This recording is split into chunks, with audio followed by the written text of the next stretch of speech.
This is Danny. Today I'm going to talk about bigger and longer lasting tomatoes, GMO products, and why GMO is a good idea. And here's the PPT to go along.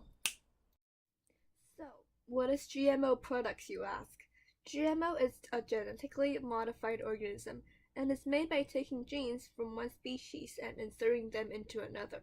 It sounds weird, I know. GMO products can be so unnatural that some countries even call them Frankenstein fruit.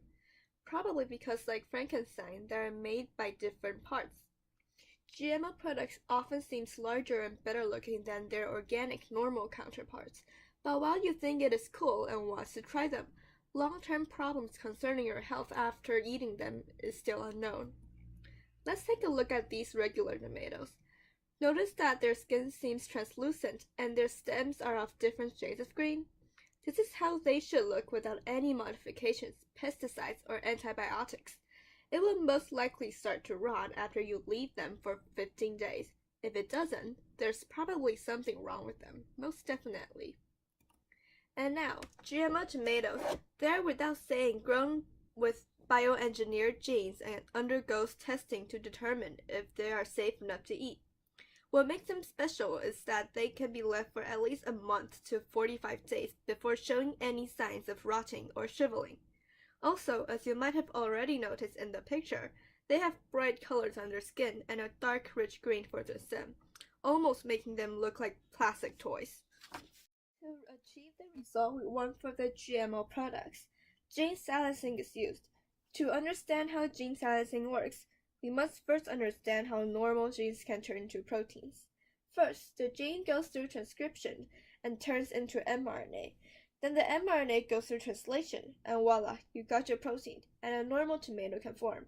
In gene silencing, however, the gene goes through transcription into mRNA, but then molecules that censor out certain mRNA is added, and the molecules will prevent translation from happening.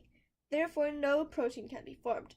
For the GMO tomatoes, the life expectancy is lengthened by turning off the genes that are linked to the production of two enzymes responsible for ripening tomatoes.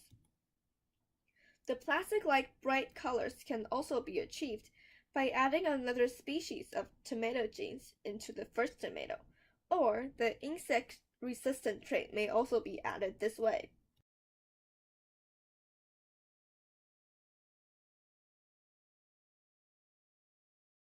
So you want to know how a GMO is made.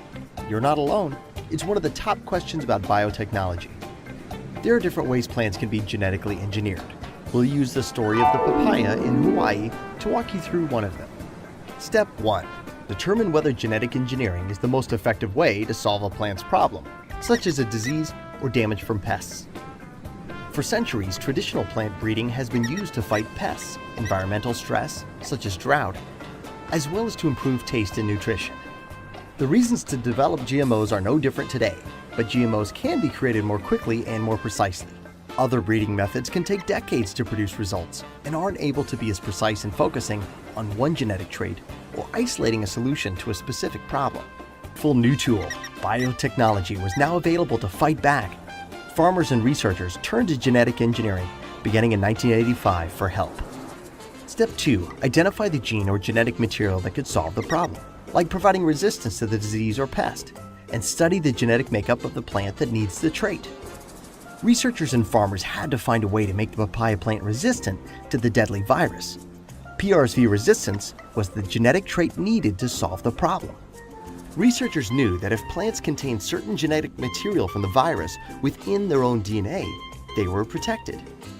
If they could insert a copy of this gene from the virus itself into the papaya's genetic makeup, the plants would be protected. Step 3. Copy the trait from a donor organism and implant it into the plant's DNA. Researchers isolated a PRSV gene from the virus itself. Then they needed a way to get the genetic material into the papaya plant's own DNA. Researchers deployed a commonly used technique in biotechnology called transformation, a process by which a copy of genetic material from a specific trait is inserted into cells. There are many ways to transform a cell. In this case, the researchers used a high-speed particle bombardment method. Through a high-pressure insertion device, the gene from the virus was inserted into the DNA of the papaya seed.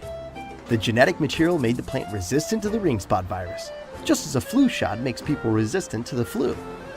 The researchers were able to successfully transform 17 plants.